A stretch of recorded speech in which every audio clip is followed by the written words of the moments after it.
Sahabat alam, Kabupaten Konawe Selatan merupakan satu dari 12 kabupaten di Sulawesi Tenggara yang memiliki banyak potensi sumber daya alam. Mulai dari sektor pertanian, kelautan, kehutanan, sampai sektor pertambangan.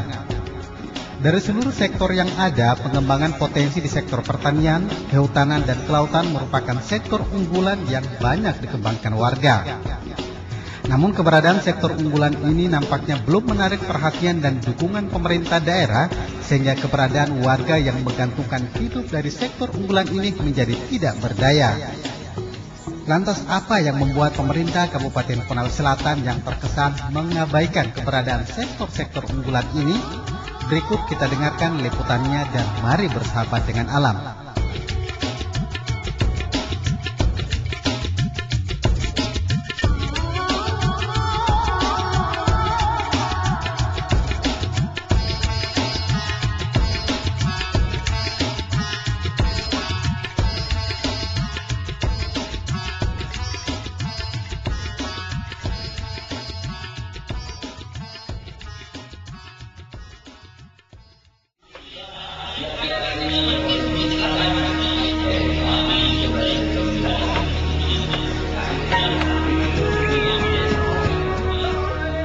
Setelah diterapkannya Undang-Undang Otonomi Daerah, masing-masing pemerintah kabupaten kota di seluruh Indonesia memanfaatkan seluruh potensi sumber daya alam yang mereka miliki. Di Kabupaten Konawe Selatan misalnya, sejak terbentuk menjadi satu daerah otonom baru, potensi-potensi sumber daya alam yang dimiliki telah dikembangkan dan dimanfaatkan guna mendukung pelaksanaan program pembangunan daerah. Dari seluruh potensi sumber daya yang ada, keberadaan sektor pertanian, perikanan, kelautan, dan kehutanan merupakan sektor unggulan yang paling banyak bersentuhan dengan masyarakat.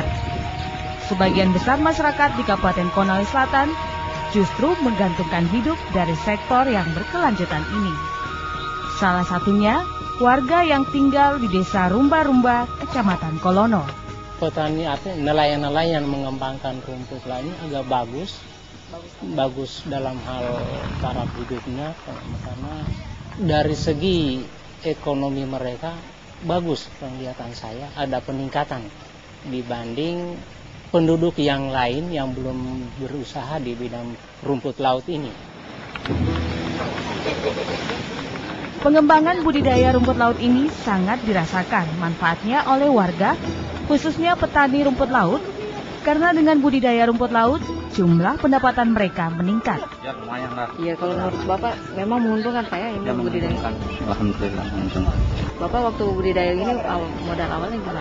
Modal awal? Iya. Yang modal sendiri, misalnya pakai modalnya 1,5 juta.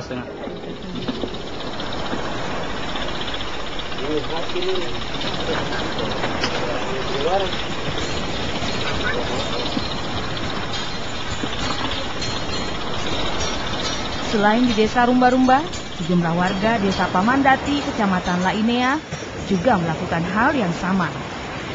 Salah seorang petani rumput laut asal Desa Pamandati menceritakan, di saat musim kemarau, hasil rumput laut kering yang dipanen mencapai 1 ton yang dijual seharga 8 hingga 12.000 rupiah per kilogram. Waktu panen yang relatif singkat, yakni sekitar 40 hari, tidak hanya mendatangkan keuntungan bagi petani rumput laut, tetapi juga bisa menyerap lapangan pekerjaan baru, sehingga perputaran uang di desa mereka menjadi cepat. Usaha begini Pak bagaimana? Ya, alhamdulillah. Ya, mending daripada yang lalu-lalu itu kita kerja. Karena istilahnya memuaskan hasilnya.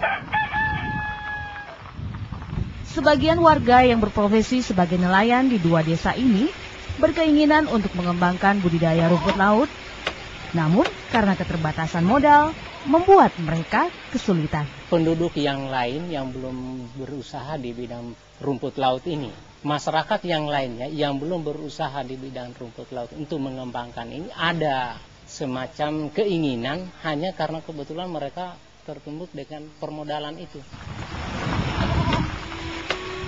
Kesulitan warga untuk mengembangkan budidaya rumput laut ini memang sudah cukup lama disadari oleh pihak dari Dinas Kelautan dan Perikanan Kabupaten Konawe Selatan.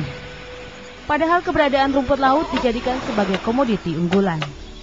Namun entah mengapa perhatian pemerintah Kabupaten Konsel justru masih sangat minim.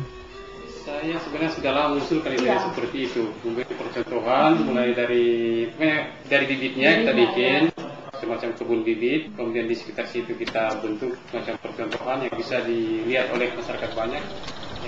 Selain potensi budidaya rumput laut, wilayah Kabupaten Konawe Selatan juga memiliki potensi sumber daya alam di sektor pertanian. Berdasarkan catatan Dinas Pertanian Konsel, seluruh kecamatan yang tersebar di kabupaten ini sangat potensial untuk pengembangan sektor pertanian. Bahkan Kabupaten Konsel merupakan salah satu kabupaten penyuplai kebutuhan beras di Sultra.